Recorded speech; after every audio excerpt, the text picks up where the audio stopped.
नमस्कार, बहुत स्वागत है आप सभी का। आपके साथ मैं अक्षय विदुआ। आप देख रहे हैं स्वराज एक्सप्रेस। विधानसभा चुनाव से पहले बीजेपी छत्तीसगढ़ में बड़े बदलाव कर रही है।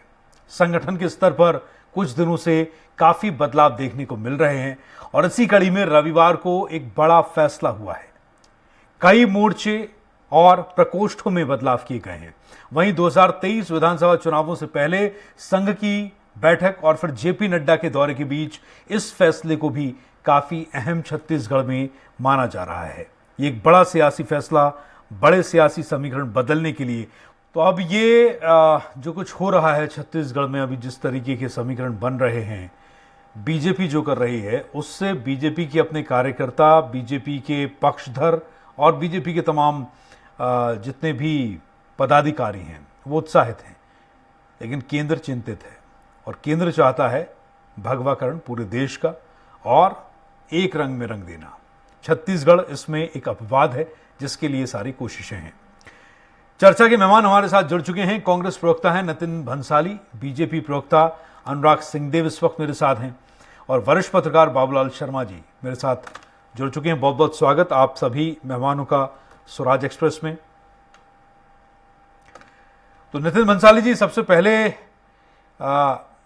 सवाल पहला बीजेपी प्रवक्ता से होना चाहिए, लेकिन मैं आपके पास आऊंगा और आपसे जानना मैं ये चाहता हूं कि जैसा अभी अमित चिमनानी कह रहे थे कि सरकार को घेर रहे हैं और इसीलिए सरकार तिल मिला रही है, क्या वाकई ऐसा है?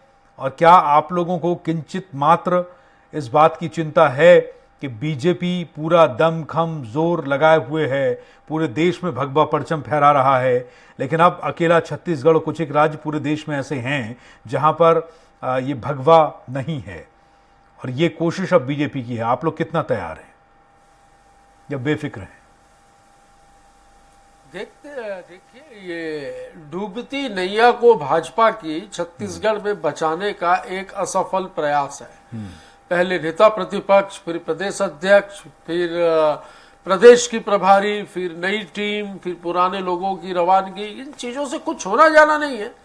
बीजेपी जनता के बीच अपना विश्वास पूर्ण रूप से खो चुकी है। जनता ने इन्हें 2018 के विधानसभा चुनाव में ही रिजेक्ट कर दिया था, सत्ता से बेदखल कर दिया था। अब ये चेहरे बदलकर अगर ये सोच रहे हैं कि ये वापस सत्ता के निकट पहुंच जाएंगे, तो मैं ये बता दूं कि हम 71 विधायक तो कांग्रेस के वर्तमान में हैं और हम 71 प्लस पर काम कर रहे हैं। भाजपा और आरएसएस में ऐसी जानकारी है कि भाजपा और आरएसएस में समन्वय की कमी है। हमारी वो बहन डी पुरेंदेश्वरी कहती थी कि हल्टर चलेगा, हल्टर वाली जो है उसने थोड़ा सा हल्टर चलाया तो उसको हटा दिया और शायद प्रभारी को भी बदल दिया। हमें कोई चिंता नहीं, हम हमारा काम कर रहे हैं और जिस प्रकार घोषणा पत्र, जन घोषणा पत्र के अनुरूप जनता ने विश्वास दिखाकर जो सत्ता सौंपी है, हम बिल्कुल उस पर खरे उतर रहे हैं। लगातार उपचुनावों के और सारे नगरीय निकाय, नगर पंचायत, कोऑपरेटिव इलेक्शन, विधानसभा के उपचुनाव, सारे उपचुनाव आप 2018 के बाद के देख लीजिए, चुनावों को देख लीजिए, उसमें कांग्रेस ने रिकॉर्ड तोड़ मतों से कांग्रेस के प्रत्याशी ने विजय हासिल की है और भाजपा जो है वहां उनको मुंह की खानी पड़ी है।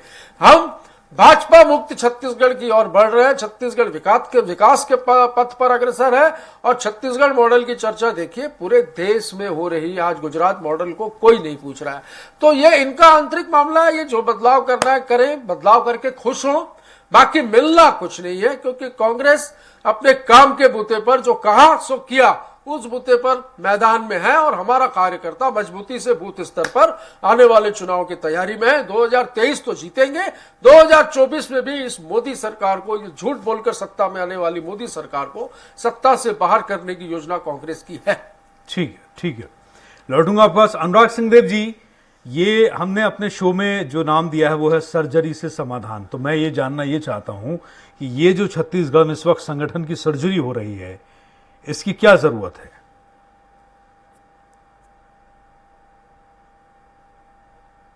संगठन के अंदर आंतरिक लोकतंत्र है जो शायद कांग्रेस को ढूंढना पड़ रहा है और इसी के अंतर्गत बीजेपी के जब नए प्रदेश जरूर साहब जी, तो उनकी नई टीम बनना प्रस्तावित थी और नई टीम जब बननी है तो स्वाभाविक रूप से उसमें फेरबदल होंगे, उसमें नए लोगों को अवसर दिया जाएगा और उसी के अंतर्गत एक युवा और अनुभवी टीम माननीय प्रदेश अध्यक्ष जी ने घोषणा की है।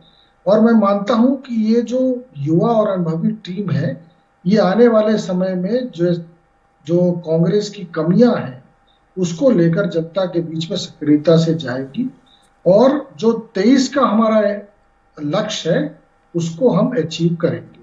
अब दूसरी बात है कि कांग्रेस बोल रही है कि भाजपा का बदलाव, संघ की बात कर रही है।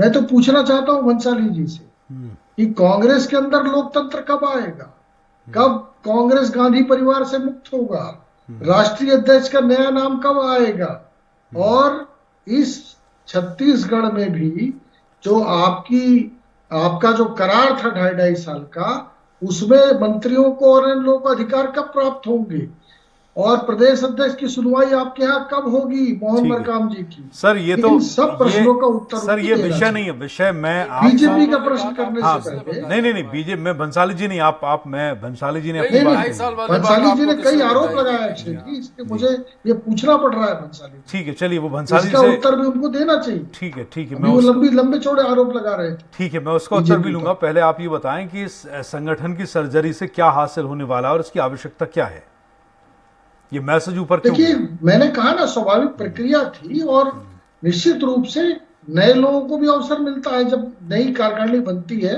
तो नए लोगों को अवसर मिलता है। आप देखिए, अभी जैसे युवा मोर्चा में एक बदलाव हुआ, तो युवा मोर्चा में बदलाव हुआ तो ये कि हमने एक ट्राइबल यूथ लीडर को युवा मोर्चा की कमान सौंपी। जो युवा मोर्चा का राष्ट्रीय मंत्री था, वहां से लाकर हमने एक अध्यक्ष का दायित्व सौंपा उसको। और इसलिए हुआ क्योंकि ट्राइबल क्षेत्र में कांग्रेस की सरकार में व्यापक धर्मांतरण हो रहे हैं। आज उनका मत परिवर्तन किया जा रहा है, वहां पर उनकी योजनाओं को बंद किया जा रहा है। ये नहीं कह रहे आप कि ट्राइबल के क्षेत्र में जनता आपको लगातार कांग्रेस का जो बेदखल ये कर रही है। कुचक्र चल इसलिए रहा आपने है ट्राइबल के इसके चेहरे खिलाफ खड़ा पर करना चाहते हैं।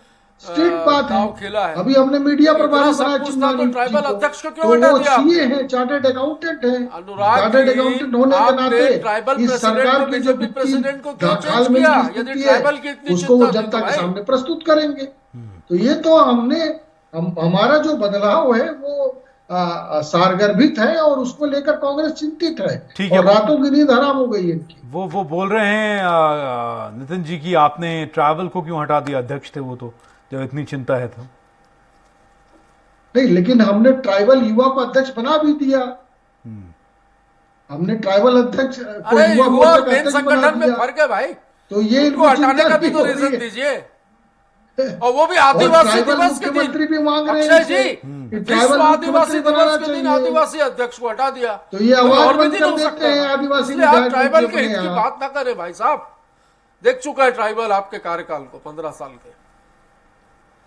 चेहरा बदल ट्राइबल को लेने भारतीय से जनता आपकी पार्टी में नीयत और आपकी प्रतिनिधित्व मिला है। कारगुजारियां नहीं बदलेंगी, राष्ट्रपति जी आपके पाप नहीं जिनको- धुलेंगे। मुर्मू जी, जिनको आपके नेता राष्ट्रपति भैया, बोल रहे विधानसभा थे, और कम से लोकसभा कम कहाँ आप तो रही, राष्ट्रपति आदिवासी कहाँ हितों पहुंच की गए? बात मत करिए। आपको तो खेद प्रकट करना चाहिए कि कांग्रेस के आदिवासी नेता हितों की बात आप मत करिए आदिवासी अनुराग जी। राष्ट्रपति महामहिम कितनी को सीट जीती राष्ट्रपति आदिवासी बोल रहे आपने? थे। पूरा बस्तर साफ हो गया। अरे बस्तर से आपने कौन सा मंत्री बना दिया? 12 उन्होंने विधायक सार्वजनिक जीता रूप के से दिया अपनी बस्तर गलती वालों मानी ने। और माफी मांग ली। एक बात वहां आपने खत्म एक हो मंत्री गई। बनाया है वहां से, वो पूछ रहे हैं क्या बेचारे दिया 4 साल बस्तर से को? बस्तर ने कि आपको आप क्या दूसरा दिया? मंत्री कब लोकसभा बनाओगे? हमारा, सारी विधानसभाएं हमारी, वो जिला काम पंचायत चल हमारा, रही है आपके नगर यहाँ। पंचायत हमारा, सरपंच हमारे। मोहन क्या बाबू बचा आपके पास बेचारे। बस्तर में? बस्तर से भाजपा चलिए ठीक है, मैं लौटूंगा। बाबूलाल शर्मा जी, छत्तीसगढ़ होने जा रहा है, हम उस दिशा में काम कर रहे हैं। बाबूलाल शर्मा जी अब मेरे ये- साथ हैं। बाबूलाल ये जी, कांग्रेस मुक्त की तरफ बढ़ बाबूलाल रही जी, है। ये भाजपा इसकी मुक्त ये होगा। सर्जरी से क्या हासिल होने वाला है और इसका मैसेज क्या है जनता में? क्या आप और मैं जो समझ रहे हैं एक पत्रकारी दृष्टिकोण से, क्या वही है कि सब कुछ ठीक नहीं है? देखिए, कार्यकर्ताओं में उत्साह नहीं है तो सभी लोग जान रहे हैं। उसी के ये प्रयास है, बूस्ट करने का एक प्रयास है। और देखिए, जब नया कप्तान बनाया जाता है, जब जहाज की कमान वो संभालता है, तो वो पुरानी टीम के साथ काम करना असहज महसूस करता है। तो अपनी टीम तैयार करता है और जो उसके निर्देशों का पालन करे, और यह उनकी अपेक्षा रखी जाएगी उन लोगों से जो उसको चयन करेगा, वैसी ही टीम बनाने का प्रयास आज अरुण साहू जी ने किया है, निश्चित रूप से सलाह लेकर किया होगा। और कई ऐसे चेहरे जिनको रिपीट किया गया है, जिनसे काम लेना है, ओपी चौधरी जैसा चेहरा, मंत्री से उसको महामंत्री बनाया, वो महत्वपूर्ण बात है। और जो एक भूपेंद्र सवन्नी बिलासपुर के ही रहने वाले हैं, उनको 2 पद दिए गए हैं। अकेले व्यक्ति है जिनको 2 पद प्राप्त हुए हैं, एक उपाध्यक्ष का पद है, दूसरा दुर्ग प्रभारी का पद है। वो बिलासपुर से है और खास नेता प्रतिपक्ष, पूर्व जो नेता प्रतिपक्ष थे धर्मलाल कौशिक एकदम खास है। निश्चित रूप से वो इनके भी विश्वसनीय होंगे क्योंकि बिलासपुर के ये भी रहने वाले हैं। तो इस कारण से बहुत सारी अपनी टीम बनाने की इसमें जो है, देखिए भूपेश बघेल जी ने भी अपनी अध्यक्षता के दौर में जब वो अध्यक्ष बने थे तो उन्होंने इसी तरह जैसे सारे बल बदल डालूंगा की शैली में उन्होंने भी बहुत सारे परिवर्तन किए थे। और बड़े पुराने लोग, जमे हुए जो लोग थे, उनको किनारे किया था, उसकी सफलता मिली थी। तो वही सोच इस भारतीय जनता पार्टी के पास भी है। इसमें नए को अवसर देने का प्रयास भी दिखता है और इस निर्णय में बिल्कुल वो चीज समाहित है कि नए को अवसर दिया जाएगा तो शायद उसका लाभ मिलेगा। और एक बड़ा परिवर्तन जरूर जो है चौंकाने वाला है, वो गौरी शंकर अग्रवाल जो लंबे समय से जो है वो कोषाध्यक्ष के पद पर बहुत सफलता से काम कर रहे थे, उनको हटा दिया गया है और नंदन जैन को लाया गया है। तो गौरी शंकर अग्रवाल कैसे इस बात को बर्दाश्त कर पाएंगे, क्या होगा, ये भविष्य के ऊपर है। और जब देखिए संगठन का कोई बदलाव होता है ना, व्यापक बदलाव, तो थोड़ा असंतोष जरूर आता है। ये हर संगठन के साथ गुजरते ये घटना। जब कांग्रेस के संगठन में परिवर्तन हुआ था तो वहां भी इस तरह की घटनाएं लेकिन अभी आप पूछेंगे, अगर बीजेपी के नेताओं से या किसी भी पार्टी में इस तरह का बदलाव होता है तो सब इस बात को दरकिनार करेंगे। लेकिन आप और हम जानते हैं कि भीतरघात होता है, इससे एक तरह ये एक तरह का रिस्क भी होता है। और जो टॉप मैनेजमेंट है बीजेपी का, जो शीर्ष नेतृत्व है केंद्र में, वो इस बात को जानता है कि उसको मैनेज कैसे करना है। तो क्या ये रिस्क ले रहे हैं?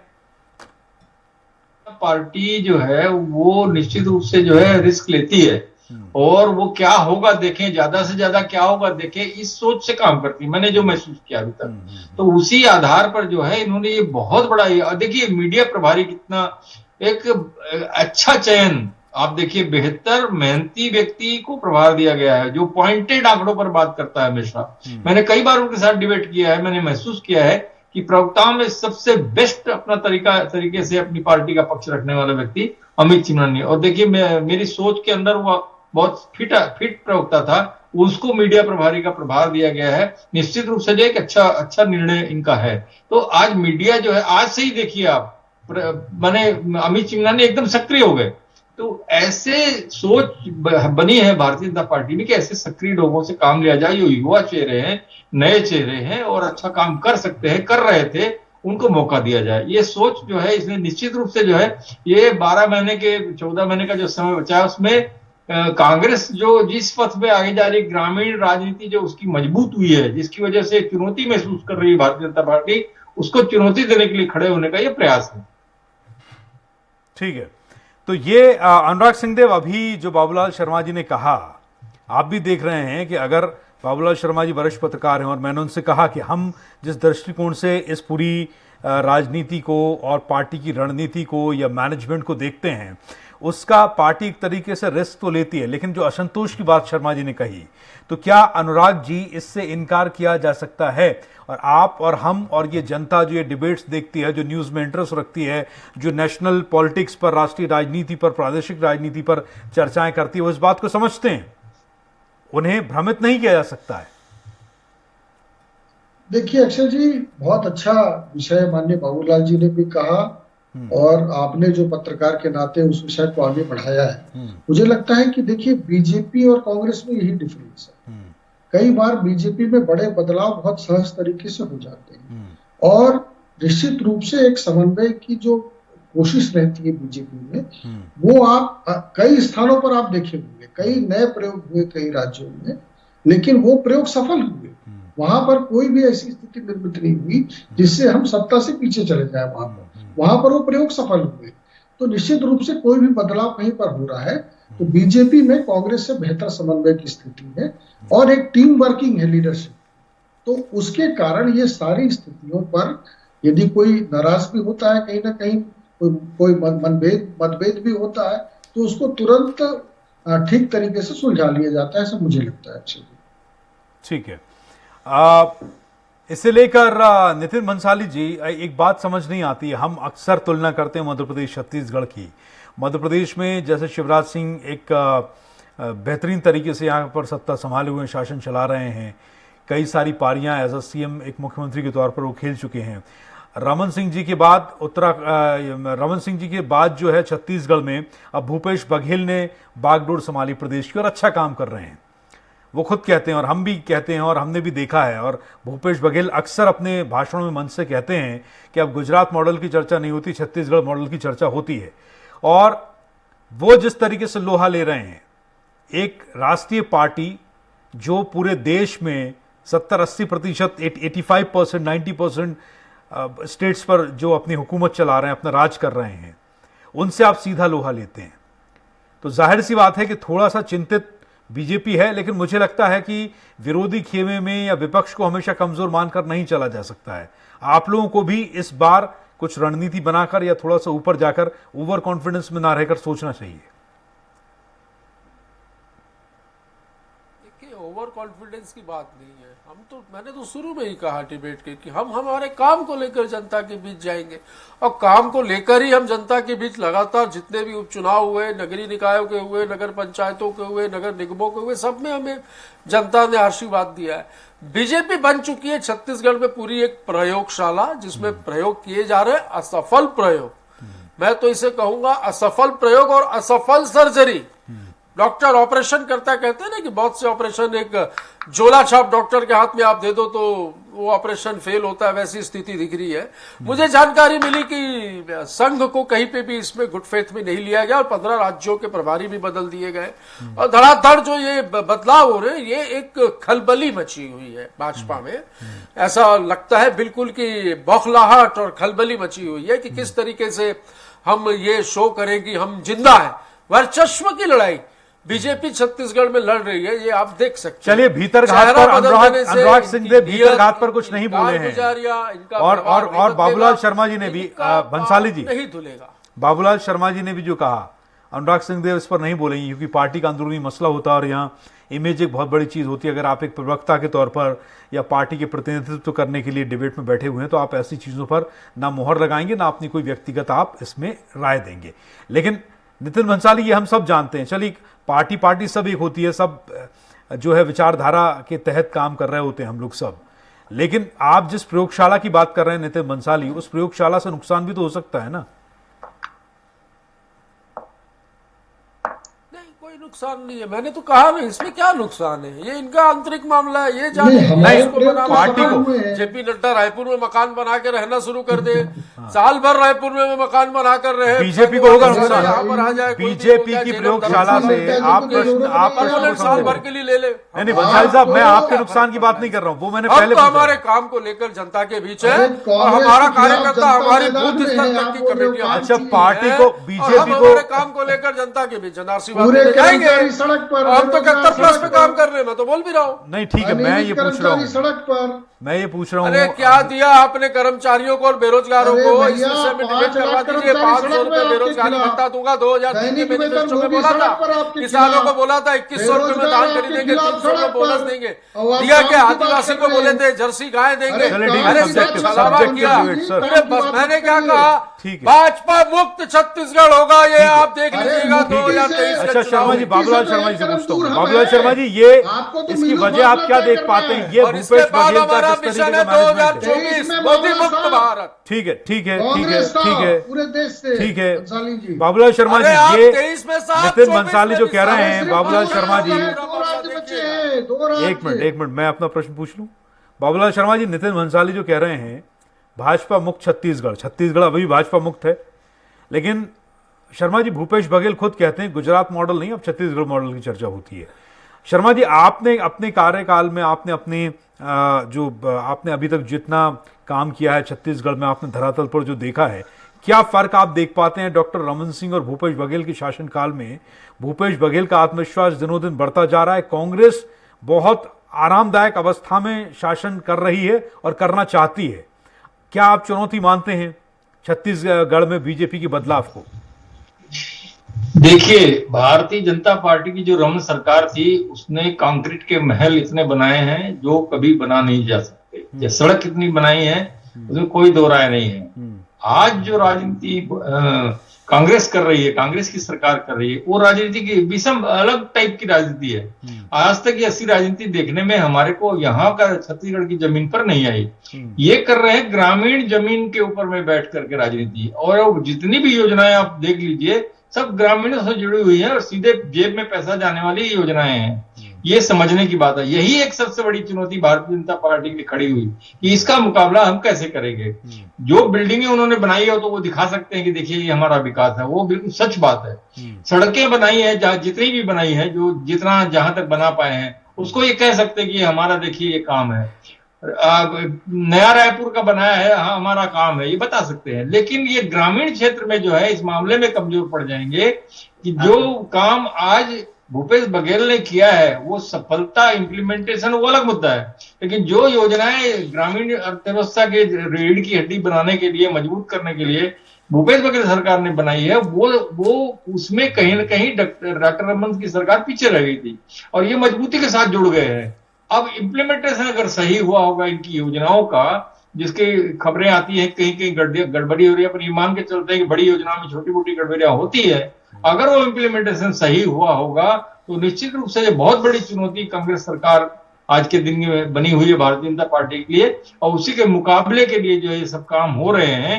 देखिए इनको रमन सिंह का चेहरा भी सामने रखना होगा, क्योंकि जितना विकास हुआ है, ये कहेंगे हमने विकास किया है, तो किसने किया है? रमन सिंह ने किया है। तो रमन सिंह का चेहरा सामने रखना होगा, ये रमन सिंह को बैकग्राउंड में रख रहे हैं। ये एक इनकी बहुत बड़ी गलती मेरी समझ में आ रही है। देखिए पूरी ताकत लगाएगी भाजपा, क्योंकि अभी तक ग्रामीण राजनीति का जवाब कैसे किस तरह दे पाएंगे यह जो है समझ में उनके आया नहीं है कि ग्रामीण राजनीति का कैसा जवाब दिया जाए।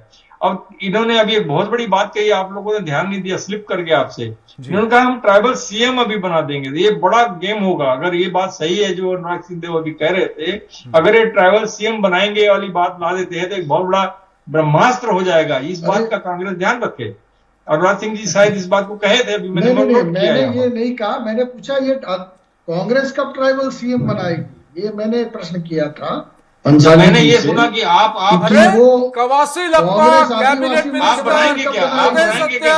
हमारे आदिवासियों की अमरजीत भगत खाद्य मंत्री, आदिवासियों को पूरा प्रतिनिधित्व दिया गया है। इसलिए बढ़ रहा है बंसल। आपने तो आदिवासी दिवस के दिन आपके आदिवासी मुख्यमंत्री कब बनाएगी कांग्रेस? पूरा सम्मान। चलिए ठीक है सर, समय समाप्त। क्या Bharatiya Janata party tribal CM बनाएगी क्या? इस बारे में बताइए आपने क्या किया? चलिए इसका जवाब दे जाइए। ट्राइबल सीएम बनाएगी क्या भारतीय जनता पार्टी? आप कैंडिडेट बनाएंगे? वो नहीं देंगे इस बात का जवाब, मुझे लगता है। आप प्रोजेक्ट करेंगे सीएम? अनुराग जी घोषणा कर दो। देखिए प्रोजेक्शन का तो कोई है ही नहीं, बहुमत के आधार पर फैसला होगा। मोदी जी के नाम पर इन्होंने 2018 में नहीं किया था, यही बता दें 2018 से पहले। वैसे भी देश में प्रदेश में इनके पास नहीं, प्रदेश में नहीं, वैसे भी अरे सर देश नाम पर ही लड़ेंगे ना। मैं वही कह रहा हूँ, छत्तीसगढ़ है भाजपा की। चलिए ठीक है, बहुत बहुत शुक्रिया, धन्यवाद कीमती समय देने के लिए। स्वराज एक्सप्रेस को आपका बहुत बहुत शुक्रिया, धन्यवाद। और इसी के साथ इस पेशकश में बस इतना ही। नमस्कार।